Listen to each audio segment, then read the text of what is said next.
right, Shalom.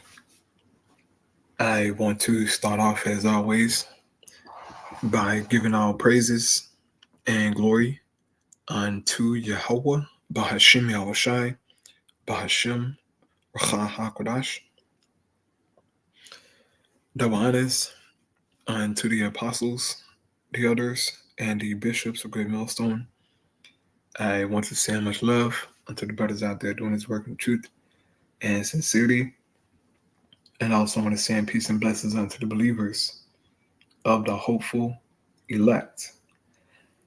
And in this morning's lesson, I wanted to go into the book of Deuteronomy, chapter 22, and read through the whole chapter here. And I have it pulled up in the NIV Bible, and I have it pulled up in its translation for a particular reason, because we all know that this chapter here is a very famous chapter, a very controversial chapter in Israel. And so I'm going to read through this, man, and Lord willing, this be edifying unto you, brothers and you sisters out there, all right? So, starting here, Deuteronomy chapter 22 and verse 1, it reads, "If you see your fellow Israelites' ox or sheep straying, do not ignore it, but be sure to take it back to its owner," right? That will be the right thing to do, man. Okay? Even if you don't like the person, so-called, you still have to take him back his ox or his sheep. Okay? That's in the law, man. If you go here to Exodus real quick, if you go to Exodus 23, it speaks about that.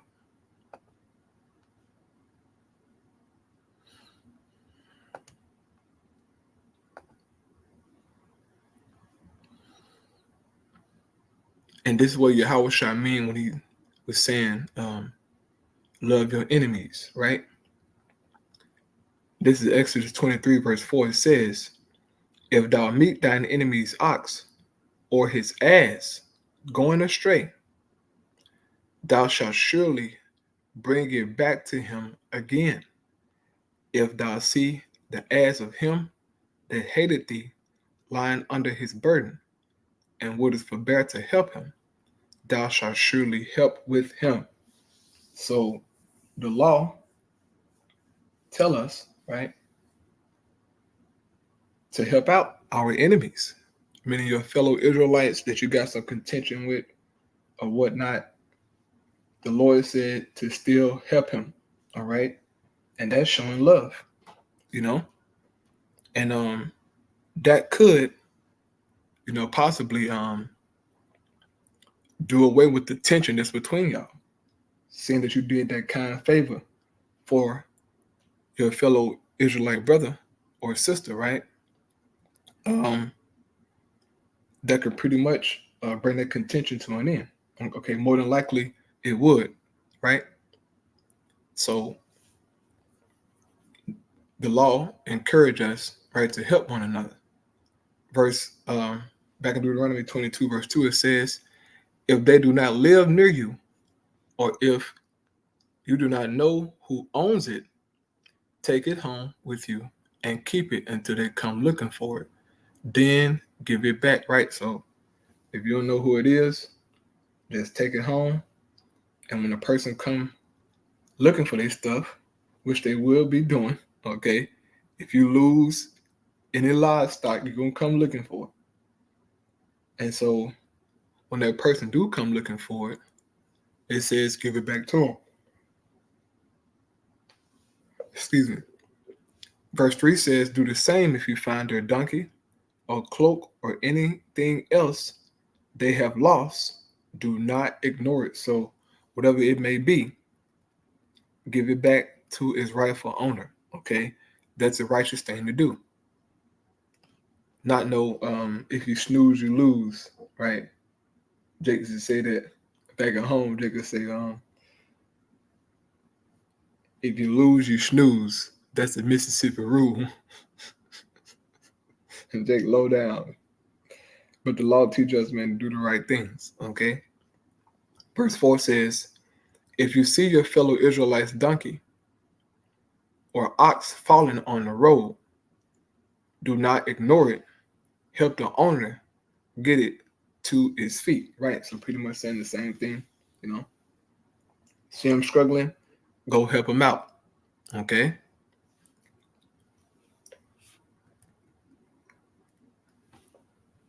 Verse 5 says, a woman must not wear men's clothing, nor a man wear women's clothing. For the Lord your God detests anyone who does this. We know that this society, man, right? This world, but in particular this society, everything is backwards and it's confusing, okay? I mean, everything. It's hard to discern sometimes, you know, because men wear women clothing and women wear men clothing, right? And usually they practice rainbowism, right? Those individuals who dress like this, they usually practice rainbowism, man, to try and take on the identity of the opposite sex, you know? But that's an abomination to the Lord, man. But Jake do this stuff, okay? They, they wear, opposite clothing of the, what they supposed to wear, and they look crazy as hell, man. I saw a picture recently of some young Jakes in Chicago, man. It was about 7 of them, okay? And every individual, right? There was some teenager boys, man. Every last one of them were dressed like a woman, man, okay? I mean, they were probably one of the sickest pictures I've seen in recent years, man. Them young Jakes, all right, dressed like that, bro. I mean, that shit is, oh my goodness, bro. And you can tell that them young men don't have no male figures in their lives, man. That they didn't grow up with a male figure. Because ain't no way a real man would allow his son to dress in such fashion, man. All right? To lead a house like that, to take pictures and represent himself like that, bro. No real man gonna allow his son to do that BS, bro. But, times have changed. And some men do accept their sons, being a bundle of sticks. If you know what I'm talking about when I say a bundle of sticks. It's sad, man. But it's abomination to the Lord, and it's a judgment for that. All right? It's a judgment for that, man. Moving on here, verse 6 says, if you come across a bird's nest beside the road, either in a tree or on the ground, and the mother is sitting on the young or on the eggs, do not take the mother with the young. You may take the young, but be sure to let the mother go, so that it may go well with you, and you may have a long life. So the law, oh man, you can take the young,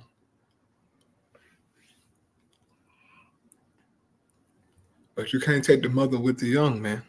Okay, the Lord said it ain't right. You can take the eggs, you want to take the eggs and go eat the eggs, right? But you can't take the mother with it, right? The Lord said don't do that.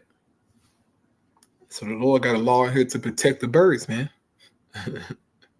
That's cool. It says, when you build a new house, make a parapet around your roof so that you may not bring the guilt of bloodshed on your house if someone falls from the roof, right? The KJV says a battlement, right? If you build it, I think it's 3 stories, right? In the law, you had to build a battlement on your roof, man. Okay, just in case anyone falls down, Verse 9 says, "Do not plant 2 kinds of seeds in your vineyard. If you do, not only the crops you plant, but also the fruit of the vineyard will be defiled." Right? You can't mingle seed, man. Certain seeds you cannot mingle together.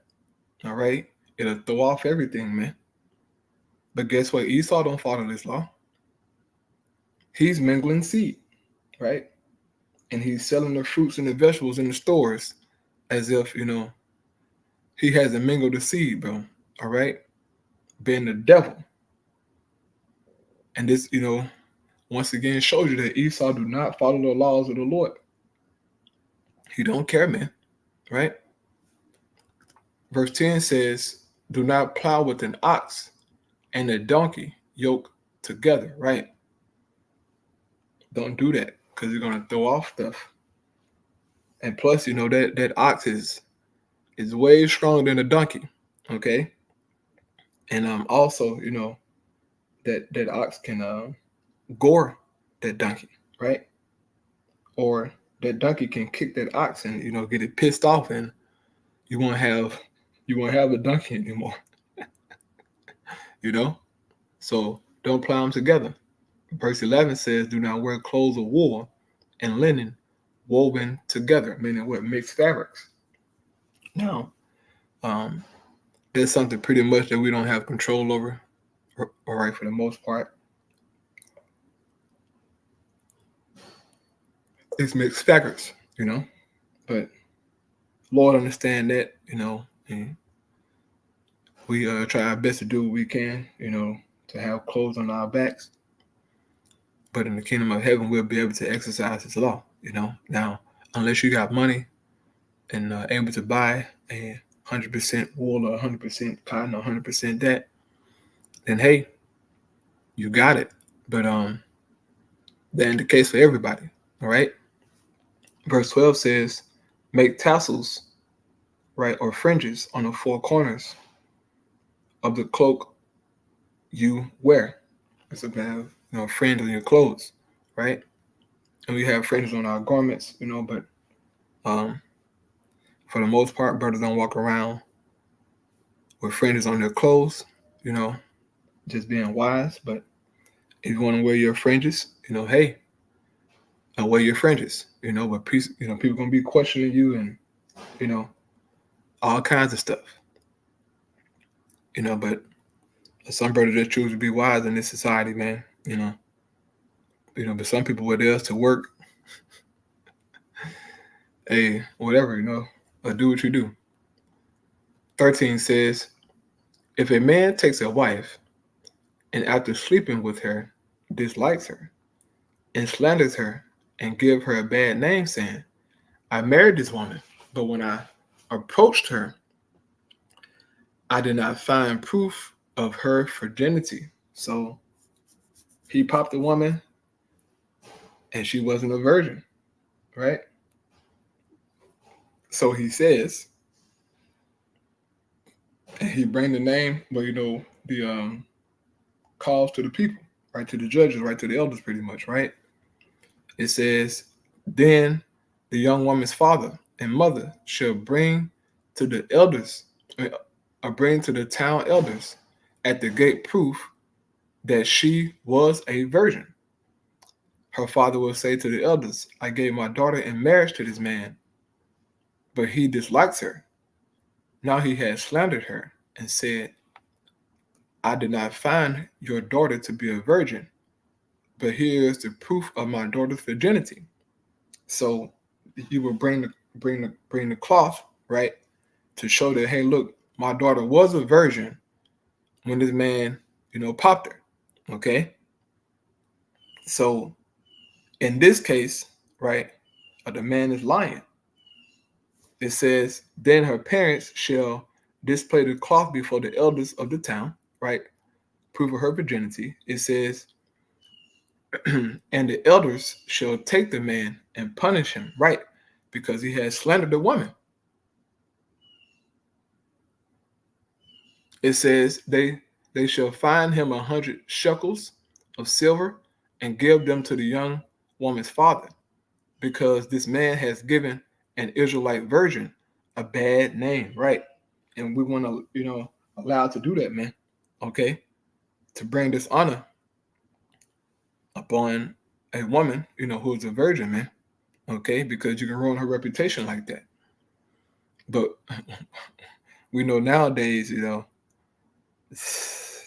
ain't gonna even get into it. But reading on, it says, she shall continue to be his wife. He must not divorce her as long as he lives, right? So she can turn out to be a demon. But since you lied and brought this accusation on her, all right, now you can't lead a woman, okay? Now you got to stay with her all your life, no matter how she turned out to be. So you had to be careful on that matter. Verse 20 says, if, however, the charge is true and no proof of the young woman's virginity can be found. So if she wasn't an actual virgin, right, and somebody already took her V card, so to speak, right, somebody already done popped her cherry, right, it says she shall be brought to the door of her father's house, and there the men of her town shall stone her to death. She has done an outrageous thing in Israel by being promiscuous while still in her father's house. You must purge the evil from among you. Boy. If this law was to be kept in these times, it'd probably be 13 Israelite women left on the planet. It might be 13 left. Because these young girls, they out here wild and player. They ain't virgins. They ain't virgins. Usually, women who are around, 13, 14, they be virgins. They're not the case anymore. Times have truly changed, man. These young girls, they out here wilding, okay? They don't give a damn, all right? The scriptures call it an outrageous thing. It's an outrageous thing to be a slut whore, man. But nowadays, if you're not a slut whore, you're frowned upon. You're looked at as a lame, okay? If a woman ain't a damn whore, all right? If she's not a sexy red type. I mean, it's crazy out here, bro. But see, these laws like this are put in place to prevent that behavior, man. And this is why Jake is behind. This is why our communities are all jacked up, man. Because they don't keep the Most High commandments, bro. These laws can so-called fix. Well, ain't no so-called. They can fix our communities. They can fix them overnight. Once you start executing people for committing adultery, for murder, right? For stealing in the nighttime, for being a whore, for being a damn homosexual, serving idols, all these things, boy, Jake, hey, that would clean up the community overnight, because there'll be so much bloodshed in Jake communities, man.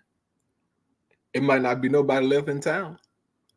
It might be nobody left in that town, man. That's how serious these laws are, But Jake has fallen from this. And this is why you see Jake in the condition they're in right now. Okay? Verse 22 says, if a man is found sleeping with another man's wife, right? Both the man who slept with her and the woman must be unalived. You must purge the evil from Israel. Adultery. Okay. If this law was to be kept in these times, man, so many people would be gone, bro. Especially in this social media age, man, where women have access to all kinds of men. Okay.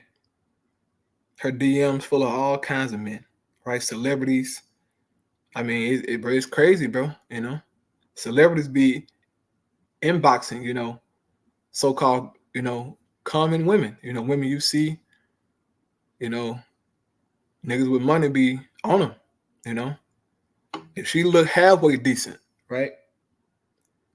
She can be a 6, She can be halfway decent. If she got a body on her, Jake hopping on that. Especially if he got money, he got 6-figure. Look, I'll say he making 80,000 a year.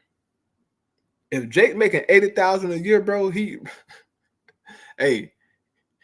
living somewhat good, 80,000 a year, if you're making 60K a year, that's some decent money, but ain't a lot, but it's decent. If you're making at least 1,000 a week, that's some decent cash, 4,000 a month, right? Almost 4,000 a month, something like that. Am my calculation correct? No, that's 80,000. But yeah, whatever. 80,000, 60,000. I can't count. That's 80,000. Yeah. But yeah, man. Adultery, bro, is a very sick thing that's going on in the world today, man. Man, reading on, it says, if a man happens to meet in a town a virgin pledged to be married, and he sleeps with her, you shall take both of them to the gate of that town and stone them to death. So this is a woman who was promising marriage to someone, right? She was promising marriage to someone, but she allowed another man to pop her, to have sex with her, right? And so the law says, bring them to the gate of the town and unalive them, right? It says the young woman, because she was in a town and did not scream for help, right? Because normally in that situation, right, they would, no, I got a man, right? But obviously this woman, she liked the man. If she let him do it, she liked him. Okay? Don't never let a woman tell you, oh, no, just by accident, I was drunk. No, you weren't drunk, hoe. You weren't drunk, hoe. You like the nigga, bro. Women control access to sex, bro. They control access to it. Okay? If she let a man inside of her, she wanted it to happen. So I don't see how guys be so-called forgiving women for stepping out on them. Nigga, you lost your goddamn mind. You lost your mind, player. A woman step out on you, dog, she wanted to do it. Don't just let nobody have sex with them, bro. Women, look, bro, when a woman has sex with a dude, she actually likes to do it. She wanted to do it.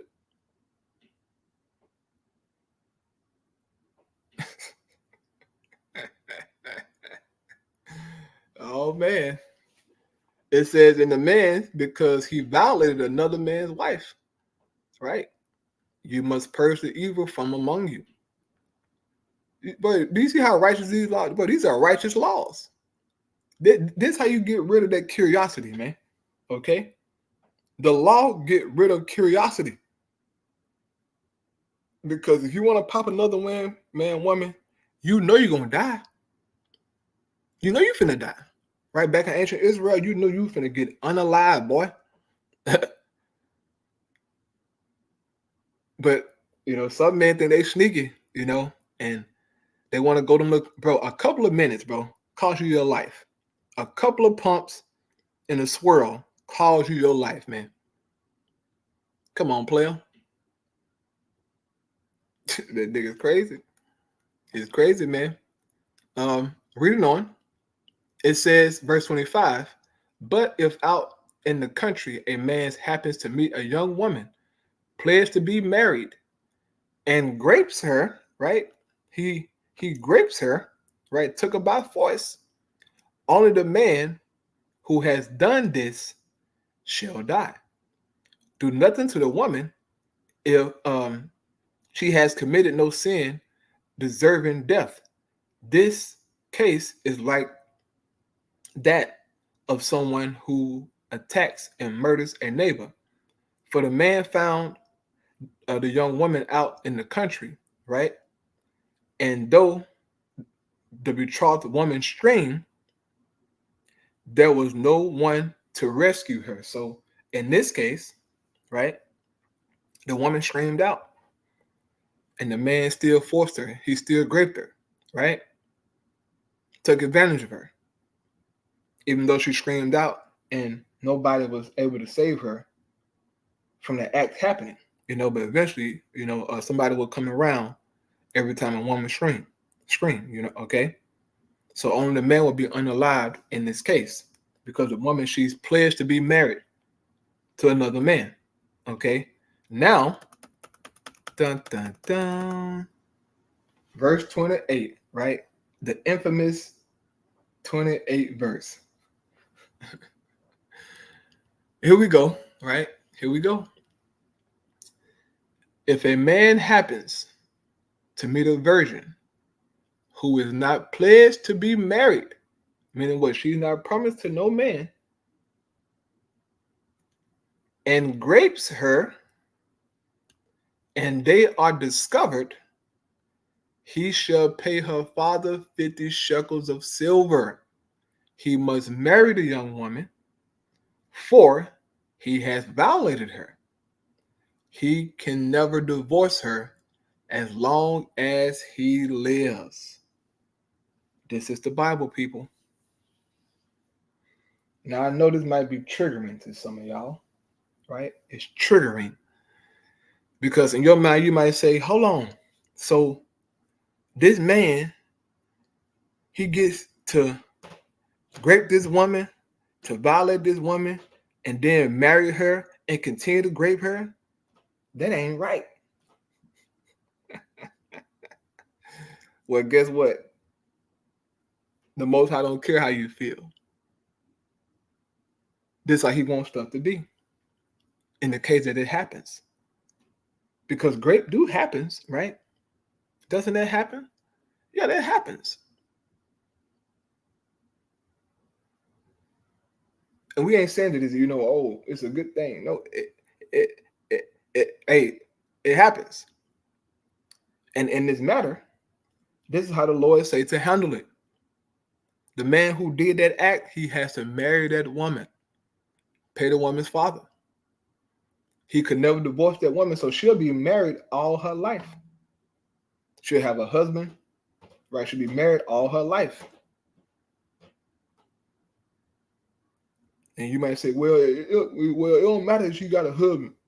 He still violated. He still did that, and then he gets to continue to do that to her. That ain't right. Yeah, well, okay, whatever. This is how the Lord said to handle the matter, man. And a lot of you Israelites out there, this written. It's written, man. But you refuse. Okay, you refuse to accept that it's written because it's triggering, right? And you try to appeal to women and their emotions, right? You try to appeal to their emotions. It's written. This in the Bible, okay? This in the Bible, but you just refuse to accept it. But it doesn't matter, okay? You don't have to accept it. What's written is written, okay? In the last verse here, verse 30, it says, if a man is not married, if a man is not to marry, a man is not to marry his father's wife, he must not dishonor his father's bed, right? You can't marry your father's wife. That ain't right, player. That ain't right at all. Okay? It's a wicked act. So, with that, we're going to close out, man. Lord willing, Zedifying. Praise Yahweh by Shema Shai by Shema Chakadash. Shalom.